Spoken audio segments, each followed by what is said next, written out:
Graça e paz. E feliz ano novo para todos. Alguns que a gente não encontrou.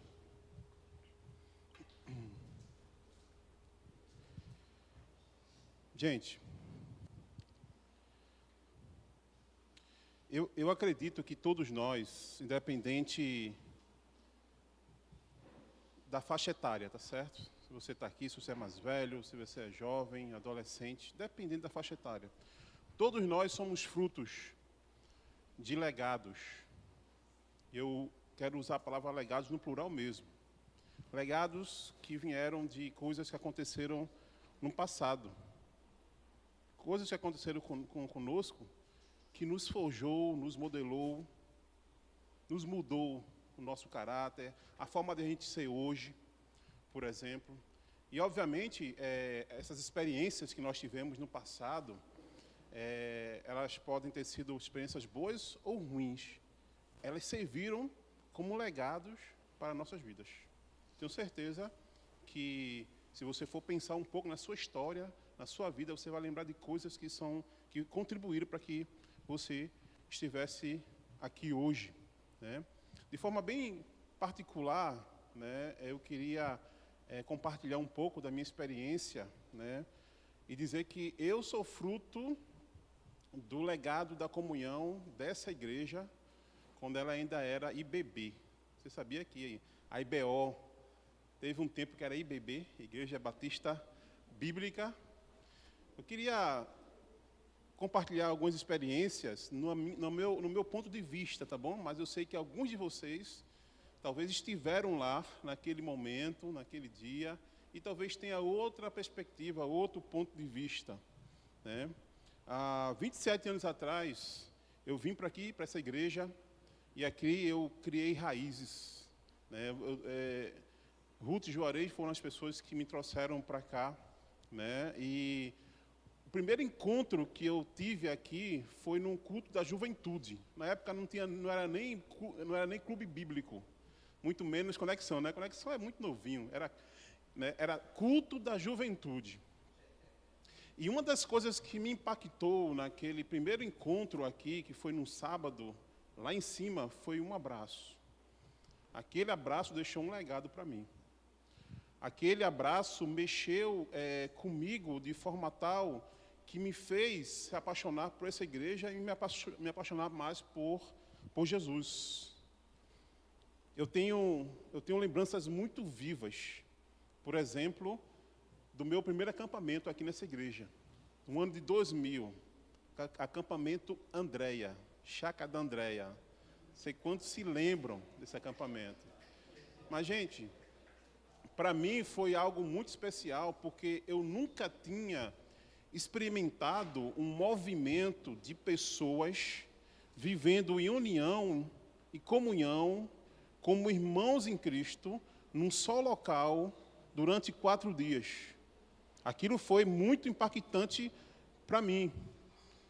Aquilo que a gente vivenciou ali naquele acampamento. E eu lembro de muitos outros acampamentos, que foram muito especiais na minha vida, e que eu tenho certeza que serviram de legado para mim, para o que eu sou hoje. Momentos de acampamento que serviram de ferramentas de Deus para forjar coisas na minha vida. Eu lembro de, há 26 anos atrás, o meu batismo. Foi lá no Palavra da Vida, acampamento Palavra da Vida.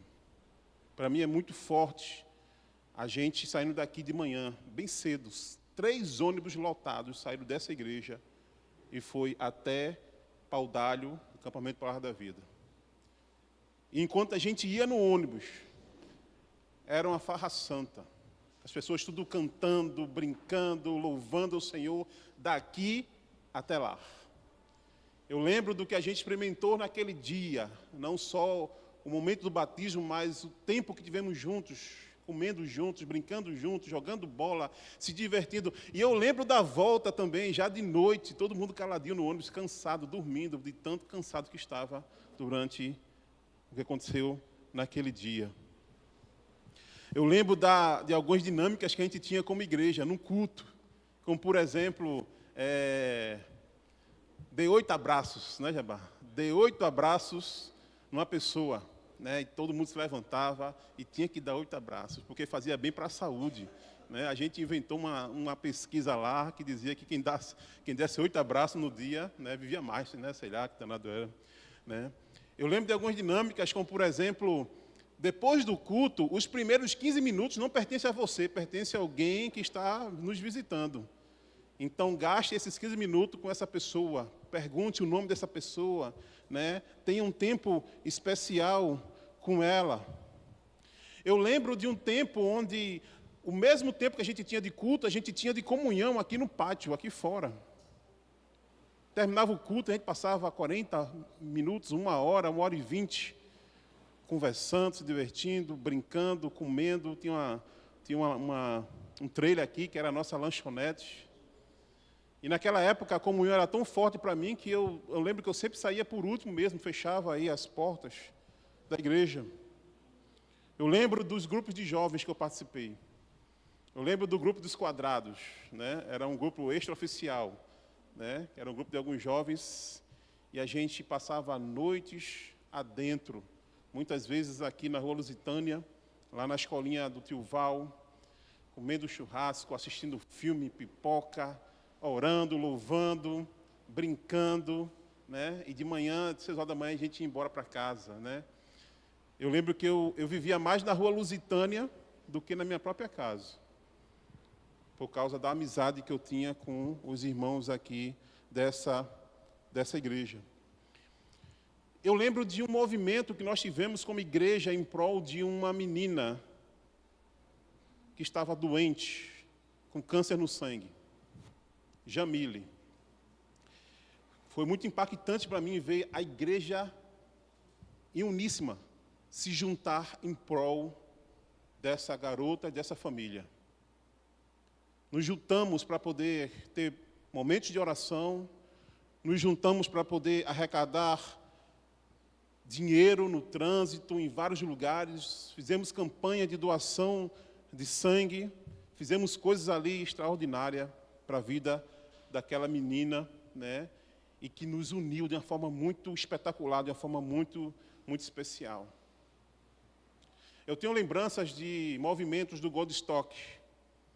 E 2 lembranças muito fortes que eu tenho. Uma delas foi quando a gente foi até o Parque do Caiara, no Dia da Família. Saímos daqui, todo mundo de camisa amarela, mais ou menos 180 a 200 pessoas na Rua do Boca Maldita, louvando e cantando, indo em direção até o Parque do Caiara, empinar pipa e ter momento de evangelismo com as pessoas.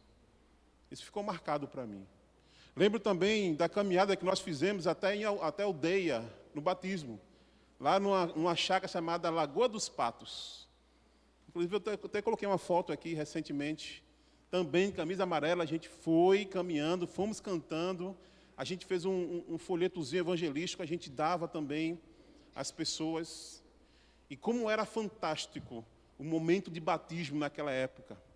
A quantidade de pessoas que fazia parte daquele momento para poder prestigiar os seus irmãos em Cristo que estavam agora se identificando com Jesus. Foram momentos muito especiais. Eu podia citar muitas outras coisas aqui. Mas talvez você esteja pensando aí, se você recorda uma mensagem recente que eu fiz, você talvez esteja pensando assim, pastor, cuidado com a nostalgia. Cuidado com a nostalgia. Cuidado para não ficar olhando para trás, para o passado, e ficar pensando, poxa, lá era tão legal, lá era tão bom. A comunhão parece que era bem maior. O Senhor pregou sobre isso, pastor. O Senhor falou sobre isso lá em Esdras. Quando os mais velhos viram o novo templo e começaram a chorar, porque se lembraram do templo de Salomão, que era muito mais suntuoso. Mas veja, deixa eu perguntar para você. Você que já faz parte dessa igreja já há um bom tempo, você percebe que a comunhão está diminuindo? Não precisa me responder não, tá bom? São só perguntas para você refletir. Você consegue perceber que como igreja nós estamos derretendo em relação a essa área da comunhão? Você consegue perceber que aquele aqueles movimentos que nós tínhamos, aqueles encontros, como por exemplo, batismo, muitos de nós hoje não damos mais valor a esse tipo de momento. Pessoas se formam na integração, vão para o batismo, e tem muita gente que não está nem aí para esse dia. Não participam para comemorar e festejar a chegada de mais novos membros na igreja. Você consegue perceber isso, gente? Ou é só loucura minha? Não precisa responder. Não precisa responder. Alguém aqui poderia me explicar ou responder por que é que esse ano, 2026, nós não vamos ter acampamento de carnaval? Não precisa também me responder, só pensa. Só pensa. Hoje eu tenho um privilégio de falar sobre o tema de 2026, um novo tema, que é legado, fé para as gerações. E hoje a gente inicia em janeiro a nova série chamada Legado da Comunhão. E de forma específica, eu quero falar sobre isso, aproximar, trabalhando a ideia de unidade, de união, de comunhão. Olha, foi feita uma pesquisa por uma multinacional que queria saber por que é que os clientes somem. Por que é que os clientes desaparecem? E eles fizeram, de fato, essa pergunta e lançaram para vários clientes e para várias pessoas. E eles chegaram a esse resultado aqui, ó, que eu queria compartilhar com vocês. 1% dos clientes morreram. É claro, se morreu não vai aparecer, né? 3% mudam para outro lugar distante. 5% encontram preço menor. Eu estaria aqui dentro. 9% mudam em função de conveniência. Chegou agora, né, Shopee, né, chegou agora Mercado Livre. Vou comprar agora em casa mesmo, online, né, conveniência. 14% desaparecem por descontentamento pessoal. Alguma coisa que lhe frustrou, coisa parecida, mas perceba a maior porcentagem. 68% mudam em função de mau atendimento. E eu coloquei essa aspa aí, ó. Comunhão, relacionamento rompido. Mas, pastor, a igreja não é empresa não, pastor. Esse negócio de pegar essas estatísticas de empresa aí, de multifuncional, e querer comparar com a igreja não é empresa. Eu concordo com você, nós não somos uma empresa. Nós somos uma família. Nós somos um corpo de irmãos vivendo junto. Mas veja, essa pesquisa, ela precisa trazer para nós alguma reflexão. E eu fiz essa reflexão. Porque eu penso que essa pesquisa, ela reflete a nossa vivência como igreja, pelo menos por 2 motivos, eu queria compartilhar com vocês rapidamente. O primeiro motivo é que essa pesquisa expressa e foca questões essenciais humanas. O que é que eu quero dizer com isso? Que todos nós fomos criados para amar e ser amado.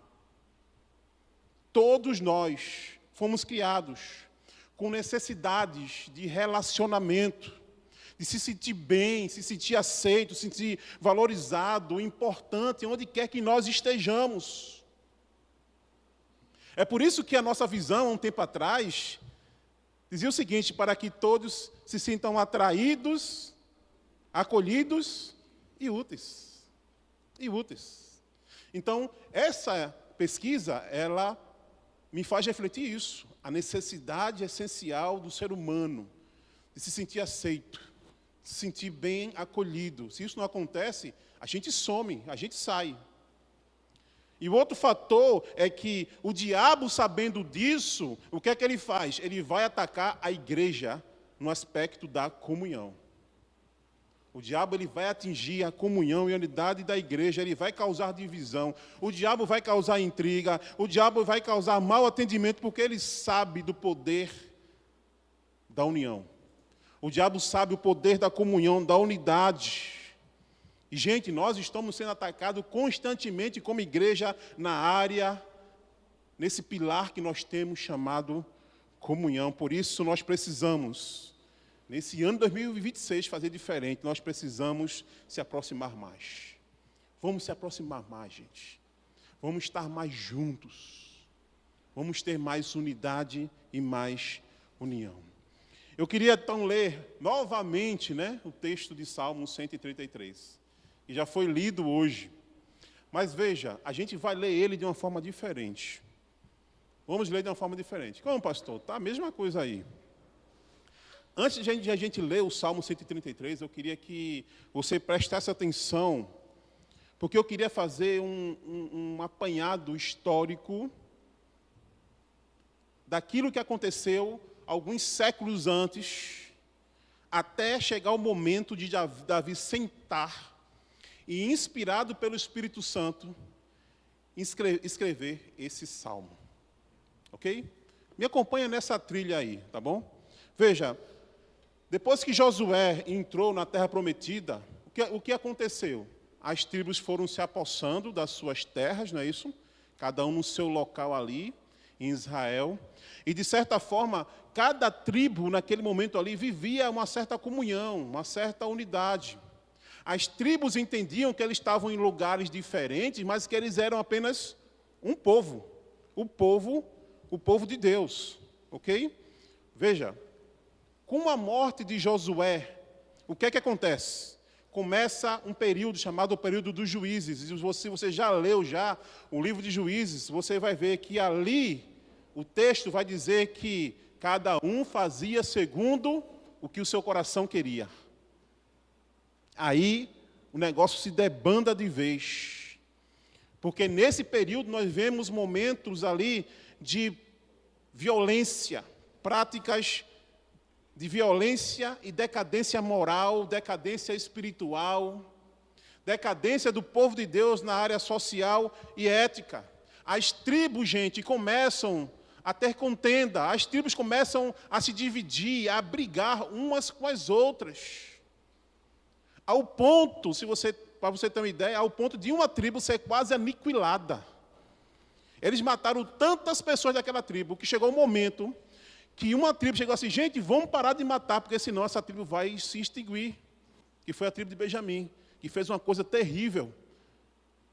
Então, divisão total, contenda, falta de unidade. Após esse período de juízes, o povo pede o quê? Um rei. Queremos um rei para que nós possamos novamente ter unidade. Um rei vai nos unir como povo de Deus. E aí o primeiro rei é escolhido. Quem foi o primeiro rei? Saul é escolhido. E Saul, ele traz uma certa unidade ali. Ele reina sobre todos os povos de Israel, sobre as 12 tribos. Mas a gente sabe que a história vai continuando e por causa de ciúmes de um jovem chamado Davi que matou um Golias, o filisteu. E por ter matado o Golias, esse Davi ele foi ovacionado pelas tribos e Saul ficou com ciúme dele. E Saul começou a perseguir Davi e queria matar Davi. Enquanto Davi ia fugindo, Davi ia sendo famoso entre as tribos, ele ia formando um pequeno exército de pessoas, de guerreiros, escanteados. Ou seja, mais uma vez, Israel vivendo um período de contenda e desunião. O que é que acontece? Após a morte de Saul, quem reina no lugar de Saul, quem é? O filho dele, Isbosete. Reina no lugar de Saul, e Isbosete ele vai entrar em conflito com Davi. Porém, nesse mesmo tempo, Davi ele foi escolhido rei pela tribo de Judá. Então veja, 11 tribos seguiam Isbosete como rei, e a tribo de Judá elegeu Davi como rei. Divisão entre as tribos. Mas Isbosete, ele morre. E depois que ele morre, diz o texto que representantes de todas as tribos vão até Hebrom procurar Davi. E quando chegam até Davi, diz o seguinte para Davi: diz: Davi, você é sangue de nosso sangue, queremos que você seja o nosso rei. E aí Davi começa a reinar sobre todas as tribos de Israel. E somente assim Davi reina durante 40 anos. E durante esses 40 anos Davi ele traz paz, ele traz prosperidade, ele traz a unidade e harmonia entre as 12 tribos de Israel. E foi pensando nisso, gente. Foi pensando nesse passado de contenda, de desunião, de brigas e intrigas. E agora Davi ele está fazendo o quê? Ele está contemplando todas as tribos, saindo dos seus lugares, se juntando para ir até Jerusalém, para prestar culto ao Senhor. Enquanto as tribos vão peregrinando até Jerusalém, elas iam cantando os louvores. Elas iam se abraçando umas às outras. E diante daquilo ali, Davi ele fica emocionado. E Davi ele é impelido pelo Espírito Santo a escrever alguns salmos, que ficaram conhecidos como salmos de degraus, que são cânticos de peregrinação, cânticos de romaria. Esses salmos eram usados pelas tribos quando eles iam se unir em algum local. E aí, é nesse momento, quando Davi contempla isso, pensando em todo o passado de divisão, que Davi chega e diz assim: como é bom e agradável quando os irmãos vivem em comunhão e união. É como o óleo precioso derramado sobre a cabeça e desce pela barba de Arão até a borda das suas vestes. É como o orvalho de Hermon quando desce sobre o monte de Sião. Ali o Senhor concede a bênção da vida para sempre. Para sempre. Talvez Davi esteja exatamente contemplando esses encontros dessas tribos em Jerusalém. E ele escreve esse salmo lindo, belíssimo. Os salmos 120 até 134 são salmos de peregrinação, de romaria. São cânticos que eram cantados entre as tribos. E tem uma versão que traz o início mais ou menos assim, ó. Oh, quão bom e agradável. É uma expressão de alegria. É uma expressão de êxtase arrebatadora. Oh, Senhor, obrigado porque o meu povo está unido. Obrigado, Senhor, como é bom, como é agradável quando meus irmãos, quando todas as tribos se unem para louvar a Deus juntos em comunhão.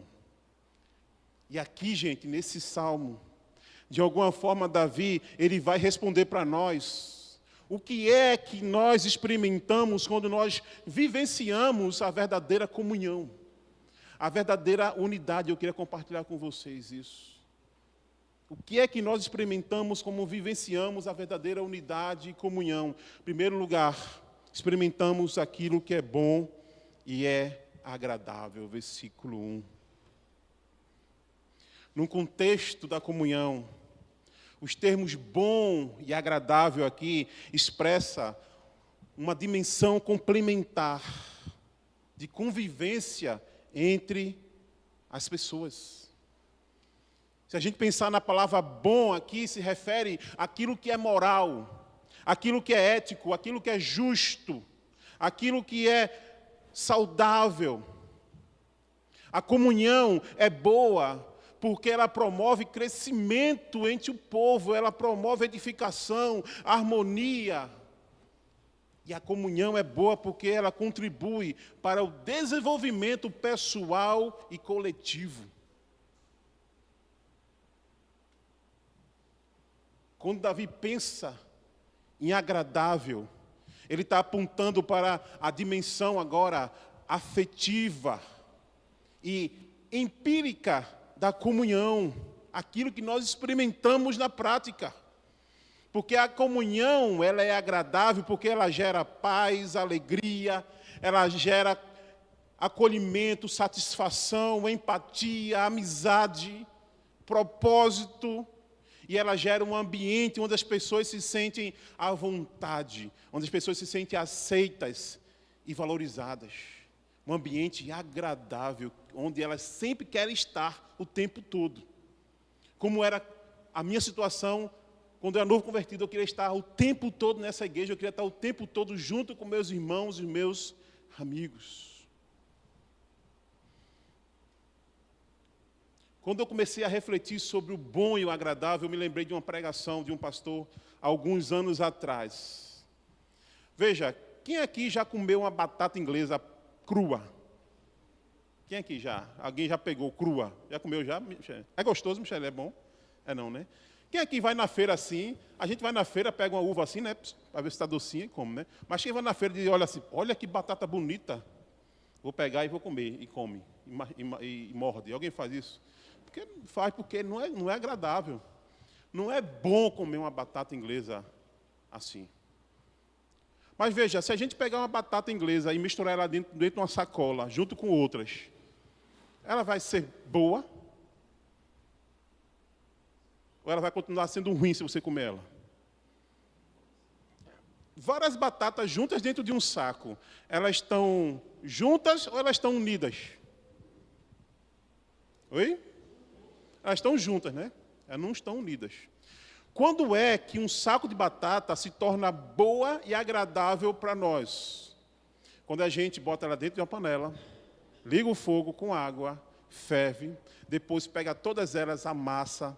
Aí vamos lá me ajudar as cozinheiras. Bota o quê? Bota um leite, queijo ralado, manteiga, né? O quê? Salzinho, né? Pode colocar um queijo mussarela em cima assim para gratinar. Quando a gente faz esse purê, gente, a gente olha assim, a gente diz assim, olha como é bom e agradável. Só o cheiro dá vontade de comer. Só o cheiro dá vontade de comer. O bom e o agradável é quando cozinhamos as batatas. A unidade é boa e agradável, gente, quando a gente está unido como batata amassada que faz um purê. A gente não deve ser batatas isoladas, nem batatas dentro de um saco, mas batatas amassadas que se entrelaçam umas com as outras, formando um bom e um agradável prato. A comunhão e unidade é boa e agradável também, porque ela expressa a essência da Trindade. Porque o Deus Pai, o Deus Filho e o Espírito, eles estão unidos.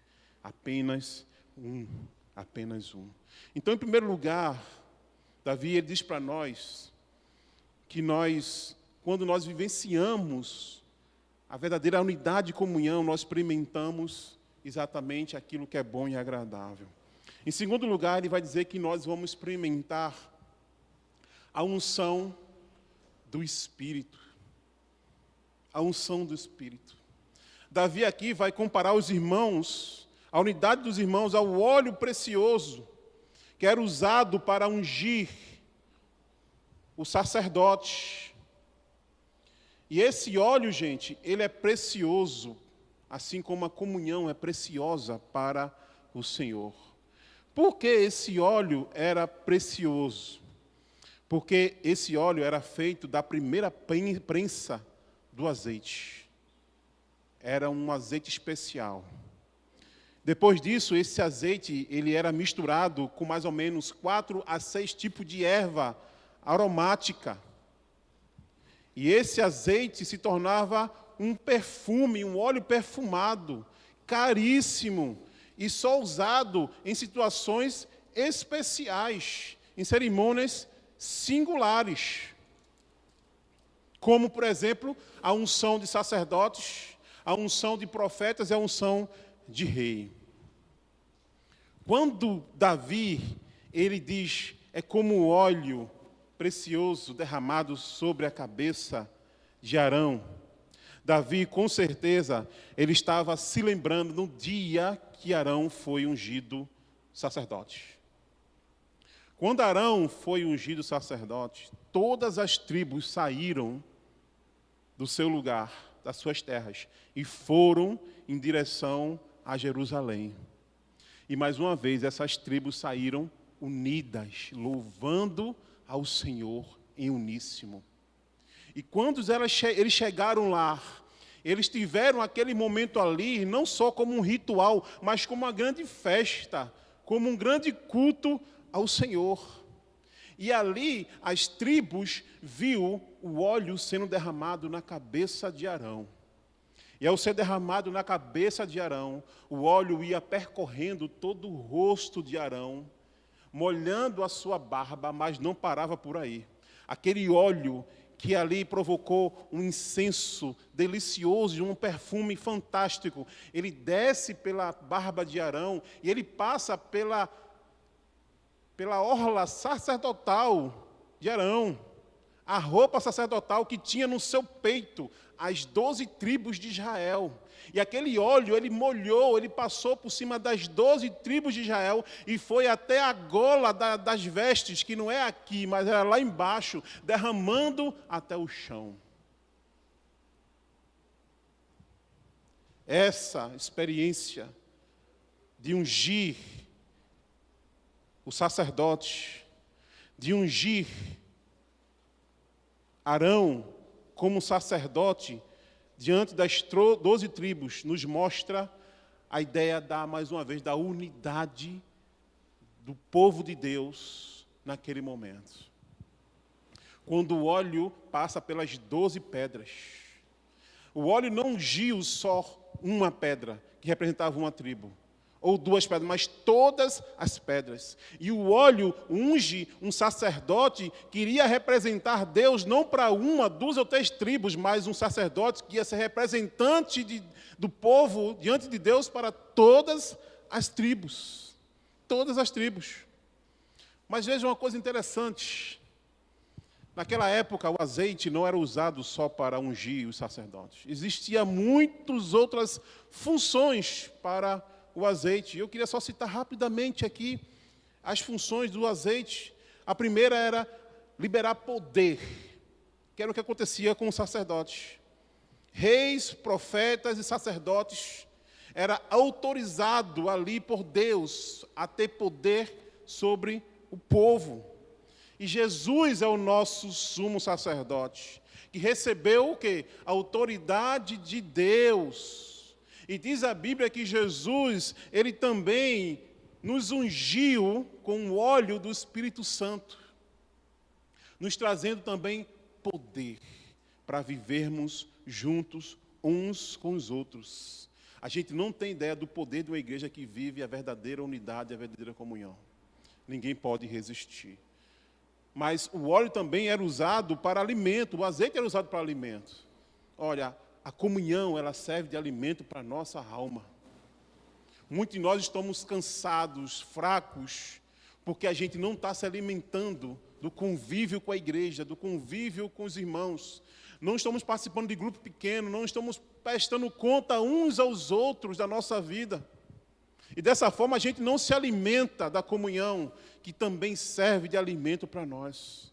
O azeite também era usado para a limpeza. Do azeite era feito sabão. E sabão serve para quê? Para limpar, para lavar. Na comunhão nós somos lavados da poeira que o mundo traz para nós durante a semana que a gente passa distante. E às vezes a gente vem aqui sujo, cansado, fedendo. E quando a gente chega aqui e a gente é abraçado, acolhido, aquilo serve de limpeza para nós, nos revigorando. O azeite também servia para iluminar, servia como combustível, usado nas lamparinas. E a nossa luz, como igreja, brilha, gente, quando a gente está mais juntos. Quando a gente está mais em comunhão. A gente chama a atenção do mundo. Como a gente chamou a atenção nessa ida para o Parque do Caiara, louvando o Senhor.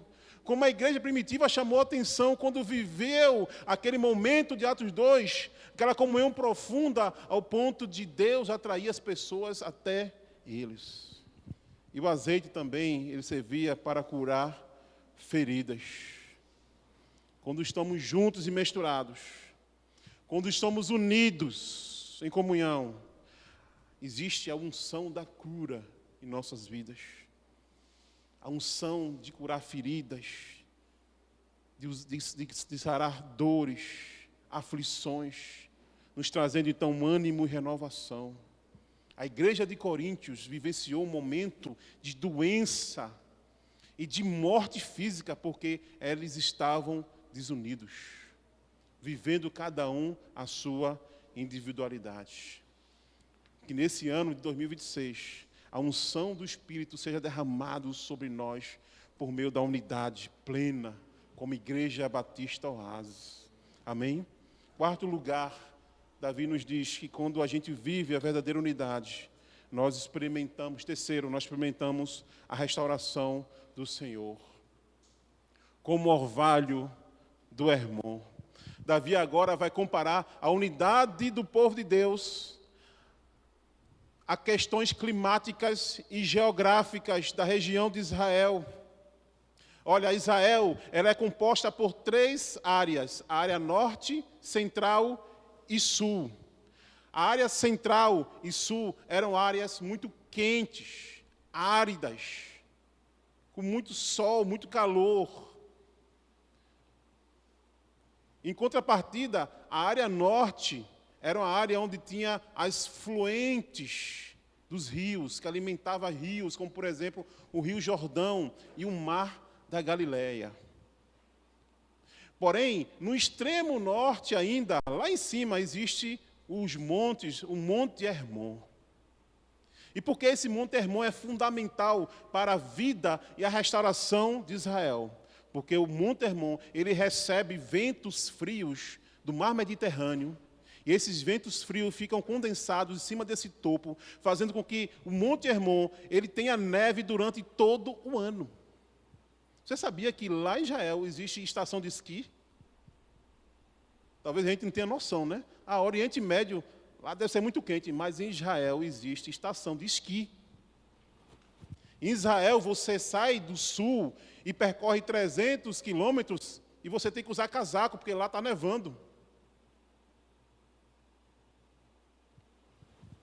E a região do Monte Hermon, ela é fundamental para a prosperidade de todo Israel, por 2 motivos. Primeiro, porque lá vêm as nascentes do Mar da Galileia, que alimenta o Mar da Galileia e o Rio Jordão. O Rio Jordão que rasga todo o Israel, chegando até o Mar Morto.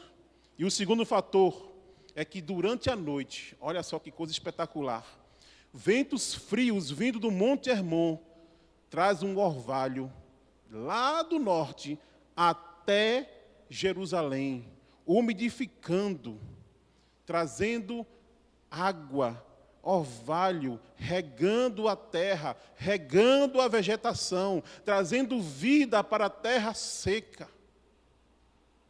Esse fenômeno climático da natureza traz vida, restauração, frutificação para todo o Israel, unindo Israel de uma forma espetacular.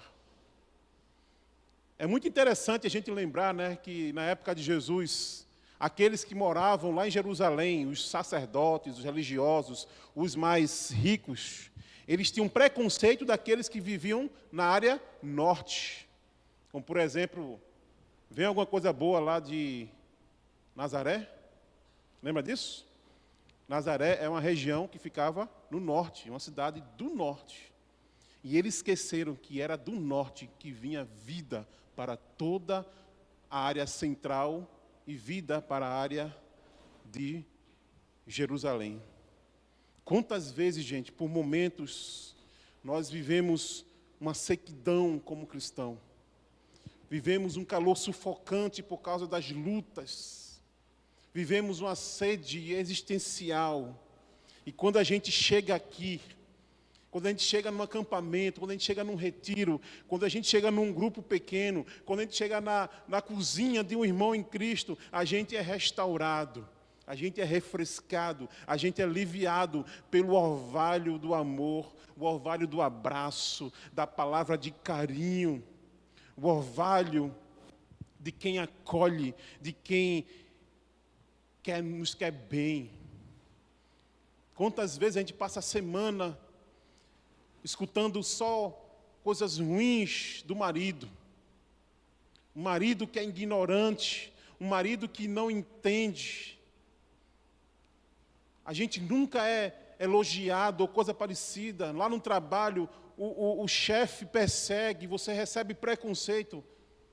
E quando você chega na igreja, o que mais você quer é se sentir aceito, amado, refrigerado, restaurado, com essas palavras tão duras e violentas que você ouviu lá fora. A unidade da igreja faz com que esse orvalho do Senhor repouse sobre nossos corações, nos fortalecendo e nos fazendo se sentir aceitos, nos sentir gente, nos sentir amado, nos sentir cuidado como povo de Deus. Se você está aqui no nosso meio e você não se sente cuidado, você não se sente aceito, em nome de Jesus, procure alguém e peça ajuda.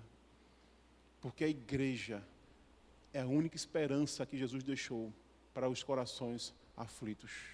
Se a igreja falha nesse processo de aceitação, de união e de comunhão, nada mais terá esperança para nós. Por isso que, como igreja, nós precisamos receber todos.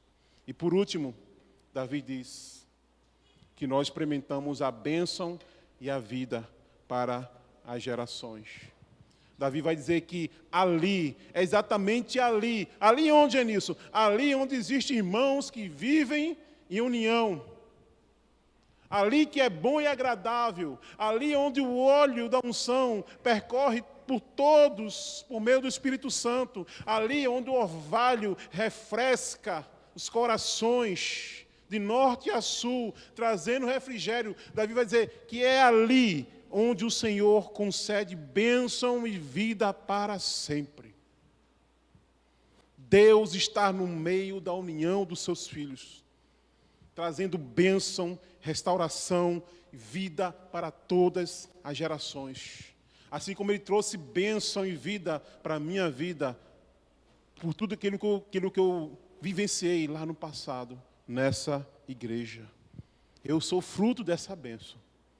A minha família é fruto dessa bênção. A minha filha, ela ama estar nessa igreja porque ela tem sido fruto da comunhão dessa igreja.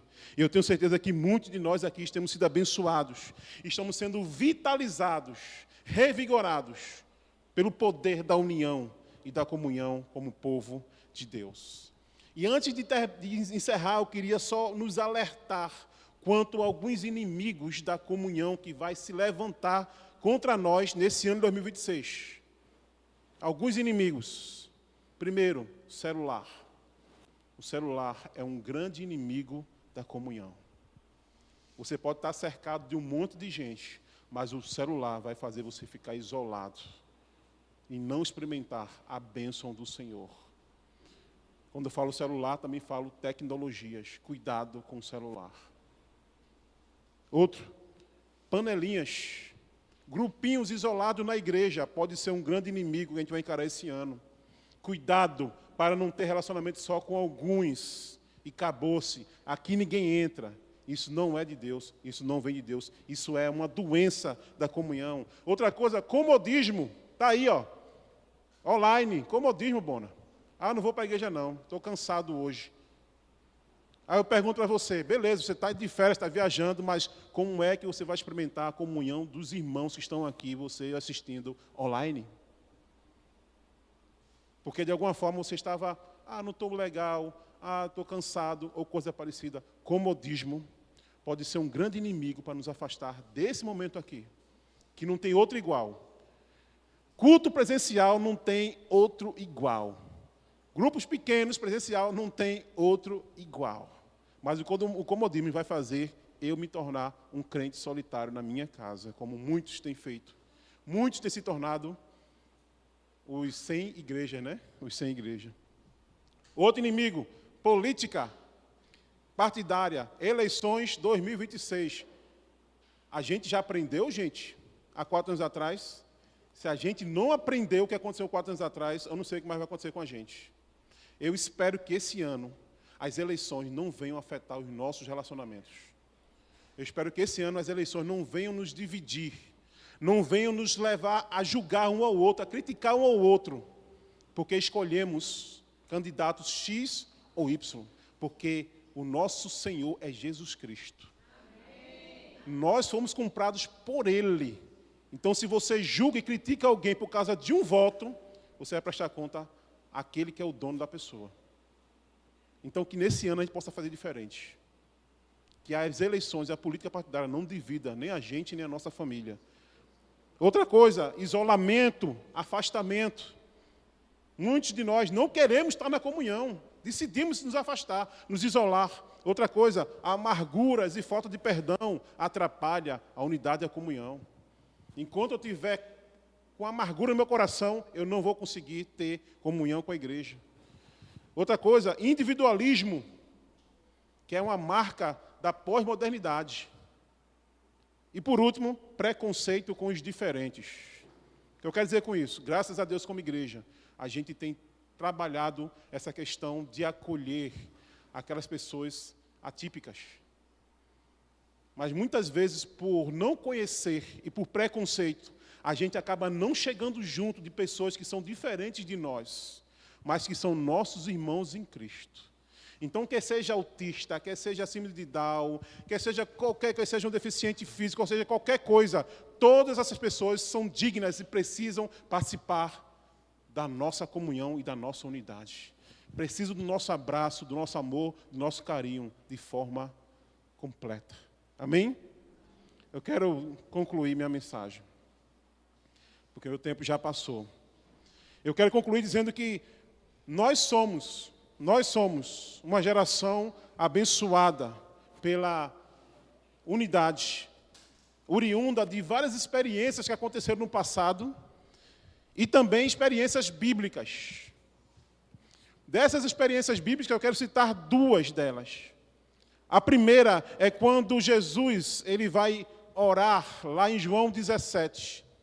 Jesus ele ora por si mesmo diante do Pai. Jesus ele ora pelos seus discípulos, mas tem uma hora que Jesus ele ora por esse momento aqui. Jesus ora por você, por mim e por você, quando ele diz o seguinte: minha oração não é apenas por eles, eu rogo também por aqueles que crerão em mim, por meio da mensagem deles.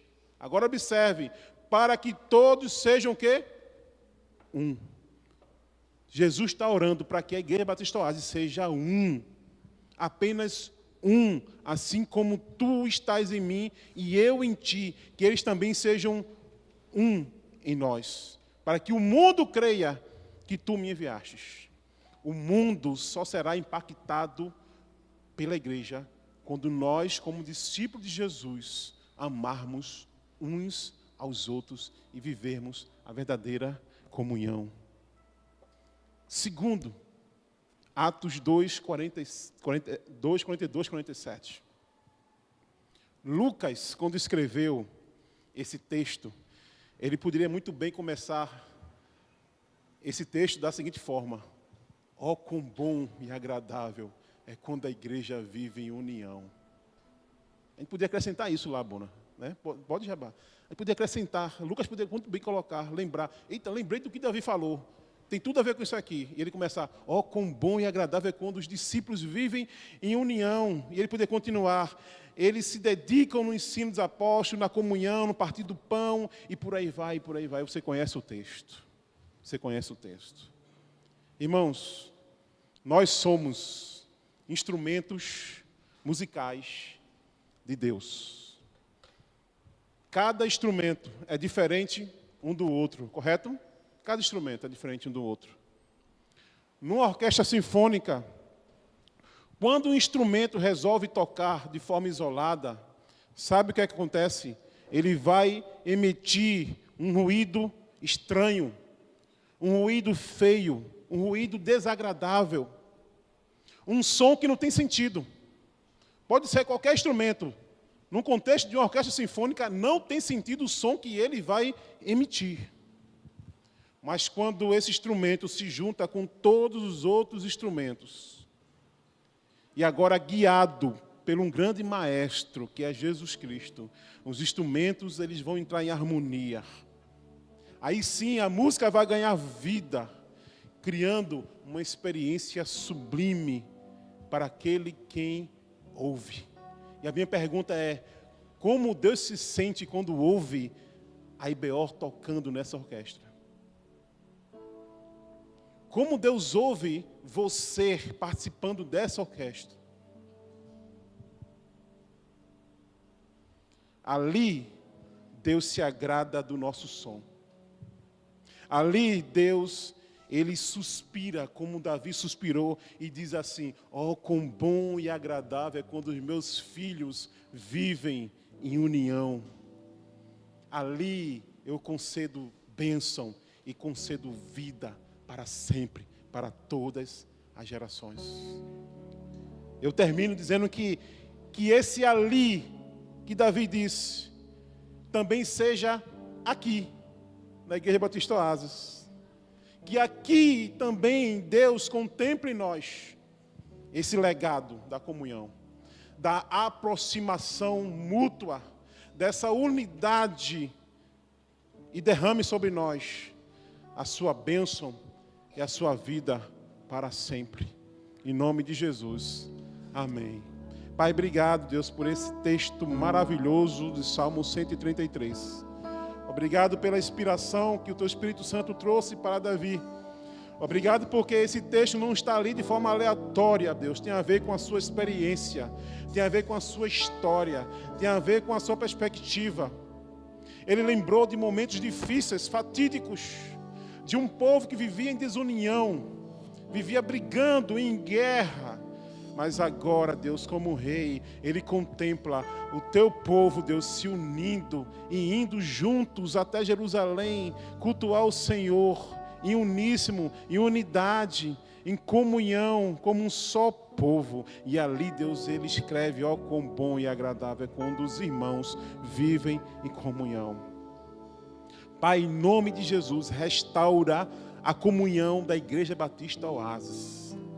Restaura, Deus, o anseio dos corações de cada membro que nesse momento está desanimado, está afastado, está de alguma forma desiludido, Deus. Foi afetado talvez pelas ciladas do diabo, de entender que não vale a pena estar aqui, que não vale a pena viver a unidade, que não vale a pena estar num grupo pequeno. Deus, em nome de Jesus, abre seus olhos, Deus. Ajuda, Deus, a liderança a ter uma inspiração, Deus, a ter uma visão do Senhor, para implementar, Deus, ações que possa, de fato, Deus, aprimorar cada vez mais a nossa união, a nossa comunhão como igreja. Que possamos ser, Deus, purê de batata, Deus, misturados de uma forma tal, Deus, que nós provoquemos, Deus, nas pessoas que estão junto de nós, algo bom e algo agradável. Não permita, Deus, que a gente tenha uma corrida solo. Não permita, Deus, que apenas a bateria toque sozinha, ou que o violino toque sozinho, mas que todos nós juntos possamos, Deus, nesse ano de 2026, tocar em uníssimo, Deus, essa orquestra sinfônica direcionada pelo grande maestro Jesus Cristo, tocando um som tão belo e tão agradável, Deus, que traga no Senhor, Deus, uma inspiração, Deus, de dizer: ó, quão bom e agradável, quando eu vejo meus filhos na Igreja Batista Oásis, em união, no culto, nos retiros, nos grupos pequenos, nos momentos de cafezinho.